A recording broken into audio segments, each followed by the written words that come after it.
אמא של נמרוד הלכה לעשות קניות ואמרו לה שאין מלפפונים.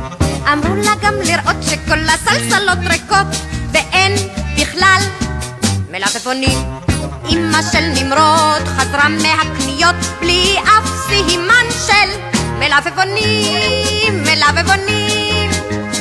אמא של נמרוד אמרה בשני קולות אין שם בכלל מלפפונים, אין שם בכלל מלפפונים. נכון אמר נמרוד, ואיך יכלו להיות? אני קניתי את המלפפונים, המלפפונים.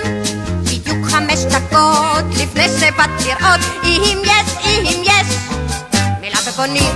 אמרתי למוכרות אני רוצה לקנות את כל המלפפונים. אז בואי ונרקוד כי טוב לנו מאוד, כי לנו דווקא יש מלפפונים, מלפפונים, מלפפונים. כן, לנו דווקא יש מלפפונים, בטח שיש לנו גדולים וירוקים וטריים כאלה.